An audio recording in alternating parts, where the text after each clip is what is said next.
Hi, welcome back. Jamie Hartley here from Crossfader. Today we are doing a DJ review of the Traktor S4 MK3.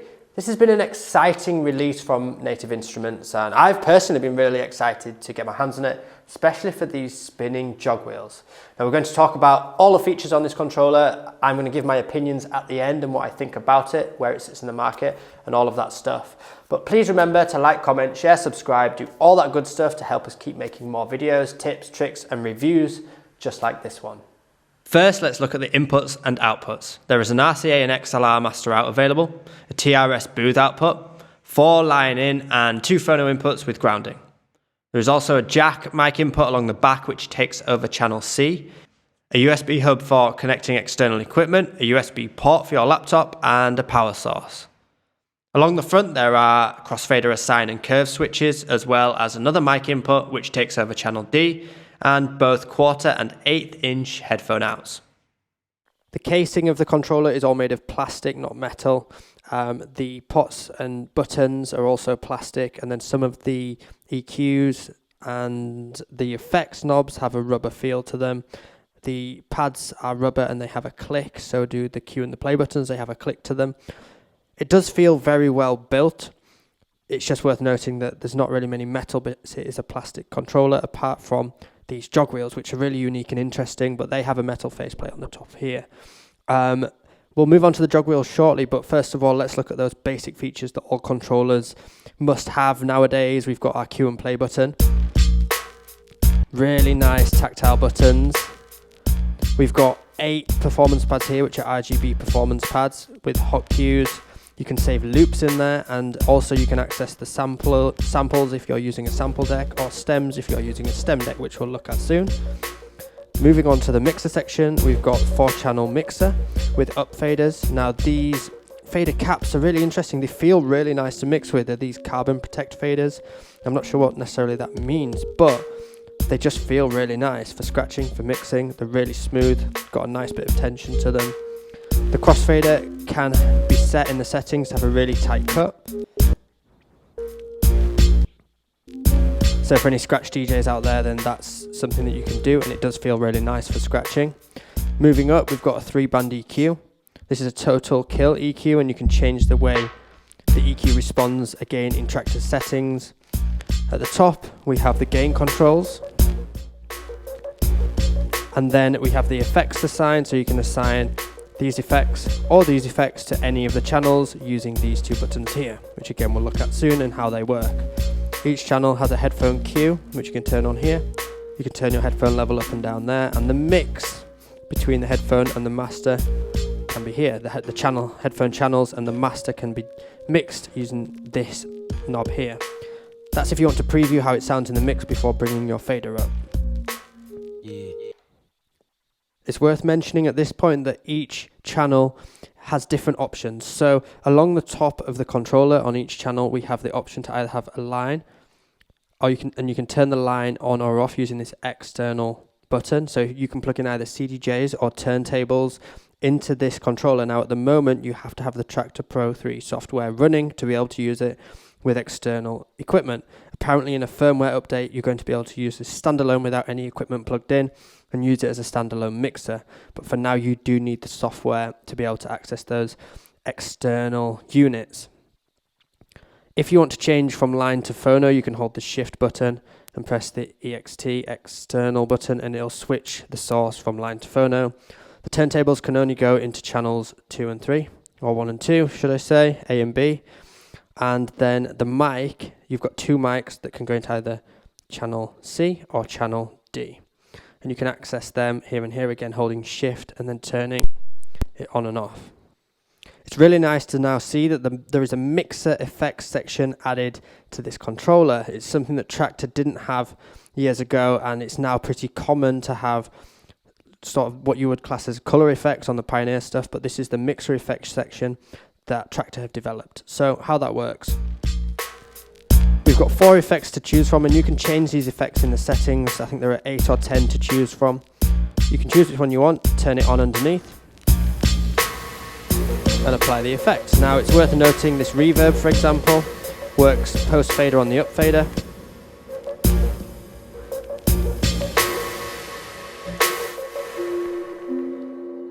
but it doesn't on the Crossfader. But for effects like reverb and delay, you can actually work them post-fader and post-crossfader with these effects up here. So you can kind of get around that. It would be nice to see it added on the mixer effects as well. There's a delay. A noise effect.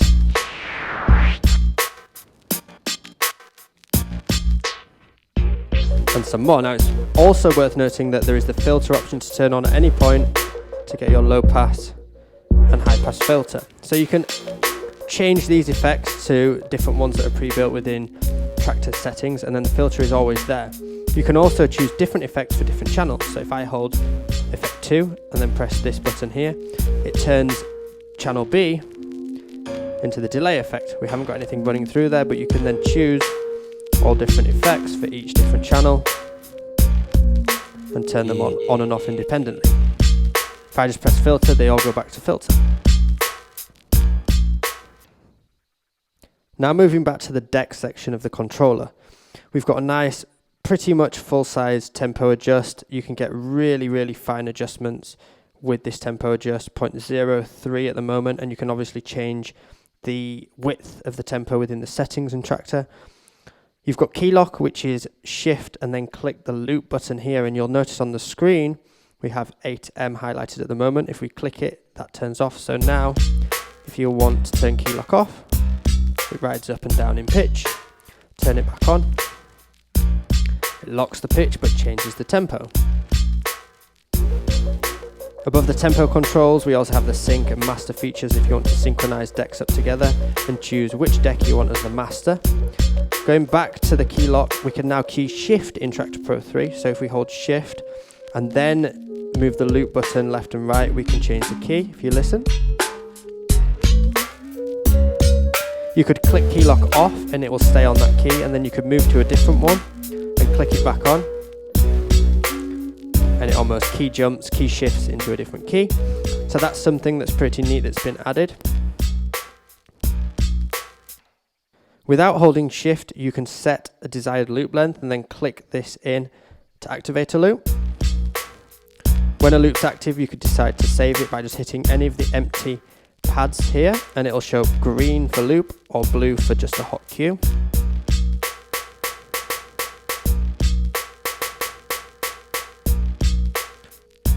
You can activate the loop on and off by using shift and then clicking the move button. This means that if you're previous to that loop in the track, you can activate it before you reach that point, and it will just grab the loop and carry on playing.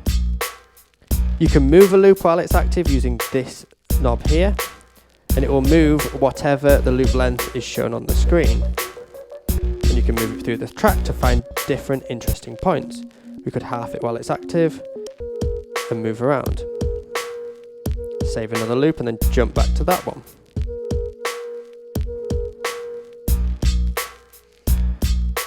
The hot cues will also work with quantize on, which is up here, so no matter how fast you press it, it'll stay in time.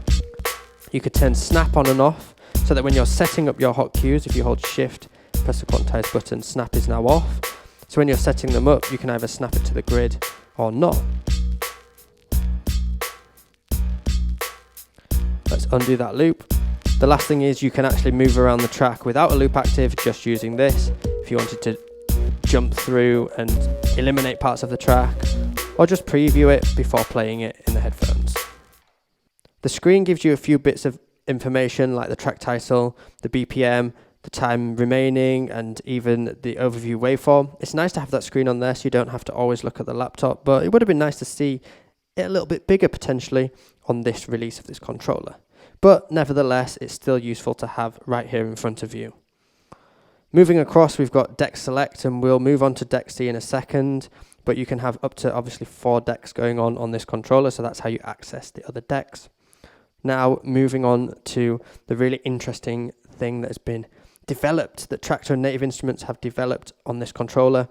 It's a thing that got me really excited, and it's these motorized jog wheels with haptic drive within them. So first of all, let's just break down what these jog wheels can do.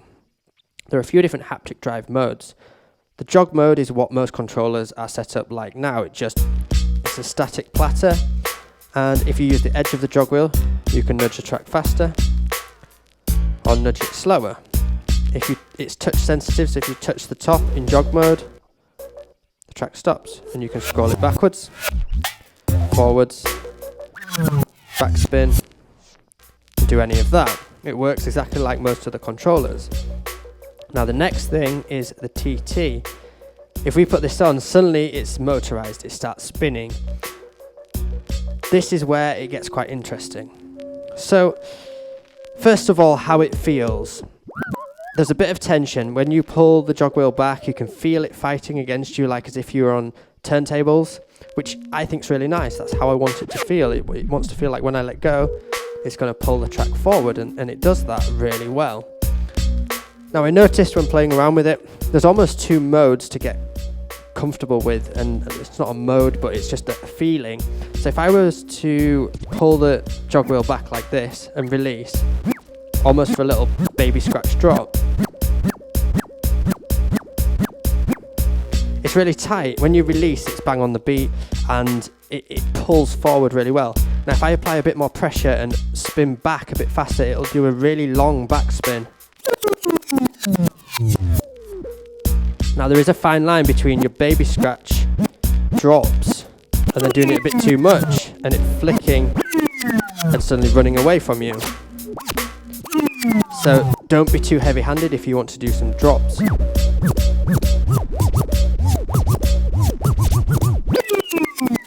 On these jog wheels, they do feel really unique and really interesting. You could use them like turntables and gently apply a bit of pressure to the outside. And they really respond in a very similar way. They're really interesting to play on. I think both scratch DJs, turntablist DJs, and old school vinyl DJs will really get a lot out of these jog wheels, and I would love to see more of this on controllers. The next thing to notice with the jog wheels is that you can change the tension. Now you can do this in the settings, but a really nice way to do it on this controller is if you hold the jog button in jog mode and then move the jog wheel either left or right, you'll feel it get tighter. It's almost like you're screwing the jog wheel in. Now it's really tight. There's no give at all. So you can have a really tight adjustment if you're used to using jog wheels in that way, or if we hold jog and go the opposite way. Now they're really loose. So you can change it to your preference. There's a lot of options to work with here, and then last but not least, in the TT mode, if we go into the settings and go to the Traktor S4 MK3 settings here, you have the Haptic Drive mode that you can turn on. So this button here, enable haptic hot cues. What happens is, if you have an Apple Watch, you'll probably be aware of this, or maybe your phone. It's not a vibrate, but it taps you as you roll over a hot cue. So it's really hard to describe, but if you imagine the jog wheel literally bumping your hand when you roll over a hot cue or a loop, it gives you some sort of feeling as to where that hot cue is. Now it's a really new sensation, and personally I'm not a massive fan of it. It's great on an Apple Watch, but in a controller I'm just not sold yet. The only reason I would see for using the haptic drive would be for scratching, so you can feel your cue point, but when you start getting really tight on the scratches, it almost puts you off your scratching because it's wobbling underneath your hand in a way is the jog wheel. So it just feels a bit weird, but that's there, and it's interesting, it's unique.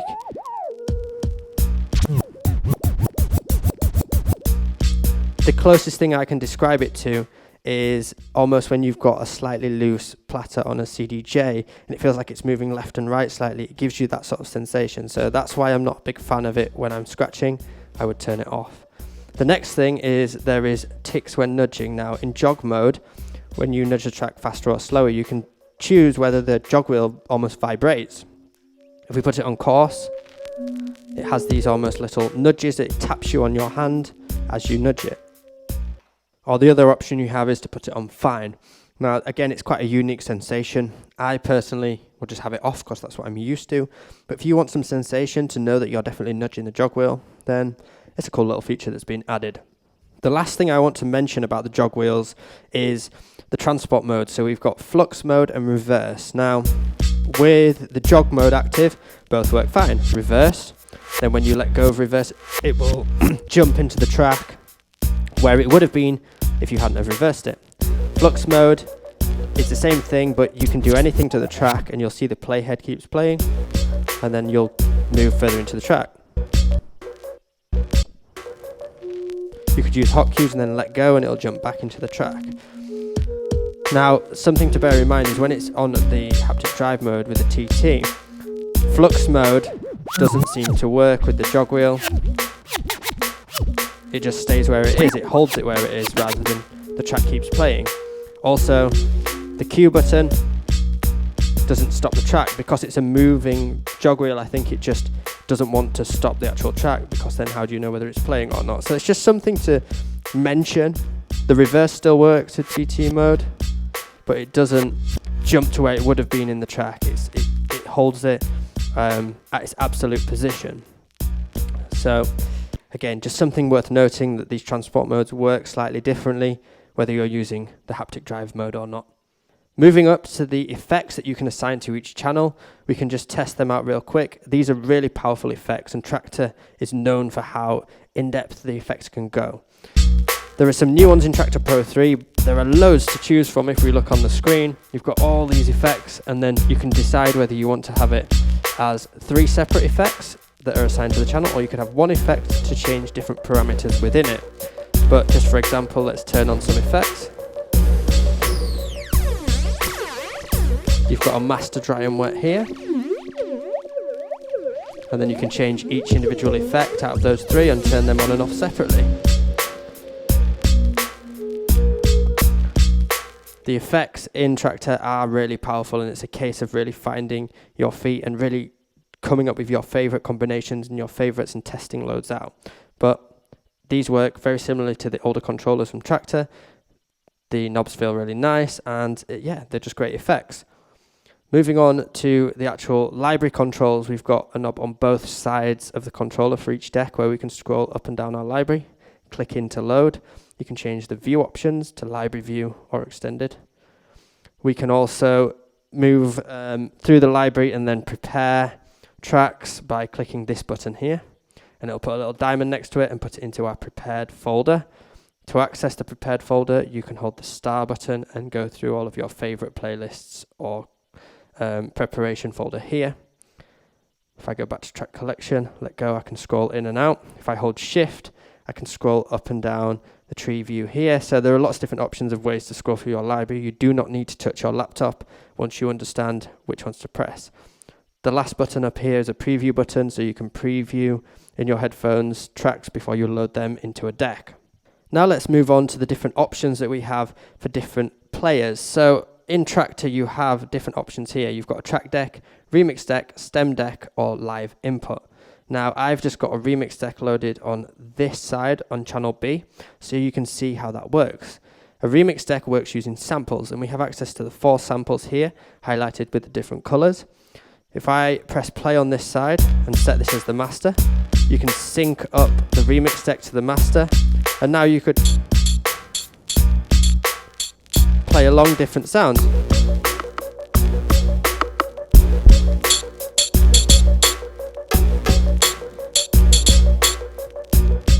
Now, taking that a step further, what we can then do is record a pattern using this record button. So we can take those drum hits and the sample remix deck and just record it in.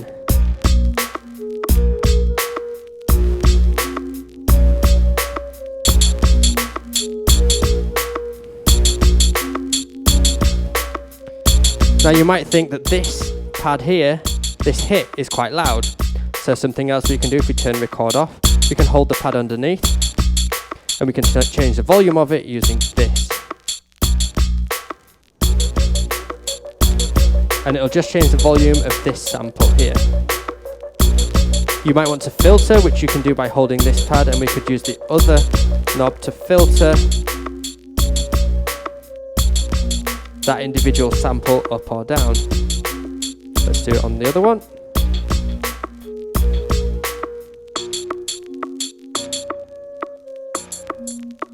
And then if you click it in, it'll reset back to the 0 position and put the volume back to full. You can overdub if you want.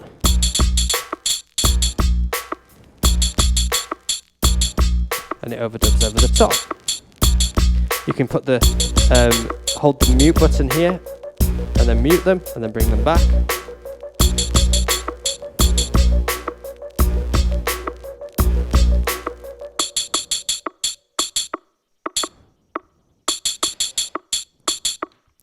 And that's how the sample deck works. So you've got a lot of control over the samples there, being able to filter them, change the volumes, all really, really useful tools. Lastly, you have the option to use stems as well, which is another file format which you can only get certain tracks if the producer or the label has decided to release that track as a stems file. Now, within Native Instruments, I've actually got the stems file of this track that we've been playing over here. If we go into Deck C, I can load it in. Let's go find the stems version there. And then on the actual screen, I'm just going to show decks C and D, which we can do in track decks, decks layout, show C and D. Now you'll see that this track is split into 4, and we've got 4 different lights here highlighting the 4 different parts of the track. Now if we press play on C, you can mute any of these layers to the track by just turning the pads on and off. So wait till the track drops in here. We can turn the drums off. We can take the bass out. We can take that pad sound out and bring it all back in. You can also hold the pad underneath just like on the remix deck and change the volume of each individual stem. You could filter and then click it to reset.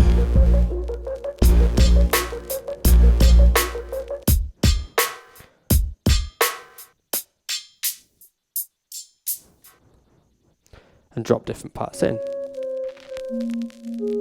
So that's a really cool feature and something that I'd definitely explore if I had this, if I just bought this controller, is looking at what stems files, what tracks you can get as stems files, and then you can pick out various parts and just layer them in to your set, into your mix, and start layering elements of tracks in rather than the entire track.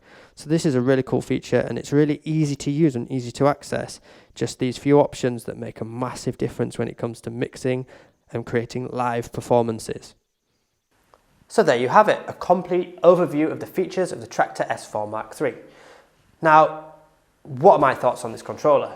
Firstly, it's really excited me when Native Instruments announced this, especially those jog wheels. It pricked my ears up because I'm someone who's come from a turntable background, who started on turntables and now does a lot on controllers. But to have that kind of gap bridged where we've got these motorized jog wheels that do very much feel like little turntables, it's a really exciting and fun product to play on. Now, where does this sit in the market? I mean, Native Instruments have come in with a really good price point. I know there's going to be a big backlash of people. I think there's already a lot of comments online about the fact that it's not a standalone mixer, and apparently that is going to be getting updated in one of the firmware updates so that you can use this without the software attached. If that's the case, then you're getting a lot for your money. It's a really versatile product and it does really harness all of what Traktor has to offer. Now, there are going to be a lot of people in the comments thinking, should I get this, or should I get a Rekordbox controller or a Serato controller? Now, I'm not going to break down all the differences in this video because that is a longer video that we do need to create. But what I will say is you're approaching the way you DJ in a slightly different way, or at least the performance features you have available. Definitely, it feels very different using Traktor than using Serato or Rekordbox, which are 2 other very popular DJ softwares. It doesn't have loads of the bells and whistles that the other software have, like slicer modes or keyboard modes and things like that. It's very much about really clean basic mixing. It's got really clean effects. It's very smooth in the way that it sounds when you mix and use the EQs. The filters sound really clean and flat and great. So they've really thought about the sound quality when it comes to this controller. They've thought about the DJs that want to perform those interesting layered extended mixes with things like remix decks and the stems, you're really thinking about layering, and it's almost like a live performance controller rather than quick mixing performance controller. Now, I'm not saying that that is all this is good for, don't get me wrong, but I just think that's maybe the market that this would attract a bit more.